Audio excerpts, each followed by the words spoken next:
Hello, sports fan. This is Stephen here for Sports Choice Plus. I'm bringing you a very special breakdown. I'm going to be covering who's going to win the King Henry Sweepstakes. Before we get right into that, I'm going to make sure you're subscribed to the YouTube channel so you can get all the updates and all the breakdowns. Without further ado, let's get right into it. This guy needs no introduction.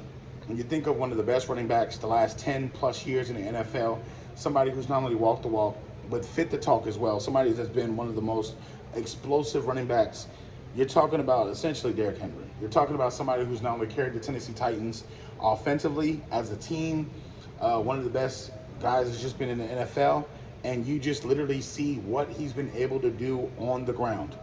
From the standpoint of him leaving the Tennessee Titans, he's probably the best player that they've had the last decade, and you're looking overall at what he potentially could add to a team. I think there's only two spots, and I say two spots that I specifically see that could make sense to me, that if he's taking his talents at 30 years old and he wants to possibly win a Super Bowl, he goes here, he plugs in, and he becomes an instant part of a Super Bowl caliber offense. The first place I'm going to talk about is with C.J. Stroud and the Houston Texans. Not only does C.J. Stroud have a command of the offense, you see that the offense is picking up. They're going to get guys that want to play wide receiver for them, either through the draft or free agency. It's going to be a popular place because when you can spin the ball as a quarterback, you'll definitely have wide receivers lining up to be on your team. They'll take pay cuts to come be on your team. And I'm guessing that the Houston Texans are being smart with their money, and they're going to be able to invest in the wide receiver position to get a little bit better wide receivers for him. And I think that from the standpoint, the offensive line doesn't need that much work in Houston. I feel like from the standpoint, they can get cheaper offensive linemen. They can get better offensive linemen. You got to think of the benefits of having your team in Texas with the sales tax thing. You also think about the benefits of the Houston Texans being a younger team, where the quarterback's on a smaller contract, where it's not a big contract, and you got a couple of years you can play with salary and being able to bring guys in on a 2-year deal, on a 3-year deal, on a 1-year deal, to where you have like the prove-it deals, and they can do things. But from the standpoint also, you also think that the Texans' upside is if you plug this guy in, he's an instant 1,000-yard rusher. He can catch the ball out the backfield. He has soft hands, and he can also block. From the other part of it, your defense is going to win because your defense won't have to spend that much time on the football field. They'll be out there less time probably because when you can run the ball, you eat up more clock, and you can actually move your offense a little bit better. You can save C.J. Stroud sometimes. So it's one of those things. Now, the other destination, it's going to be tough, but follow me here. The other destination needs some work. They need to work on their offensive line, but they do have a Hall of Fame quarterback.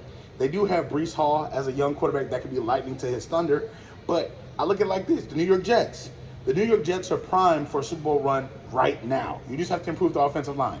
They're going to do that during the draft. They talked about that already. They've hinted at that in free agency. So they've already let go some offensive linemen, so that lets you know what they're doing. Their focus is protecting Aaron Rodgers, and what else can you do to protect Aaron Rodgers other than run the football? Having Breece Hall, having essentially Derrick Henry, you're putting together at least 30 rushes a game. Breece Hall is a dog. He can run, and then you also have Derrick Henry, who's a dog, can run. They're essentially injury protection for each other. If one gets injured, the other one can be a bell cow. We've seen Breece Hall get hurt.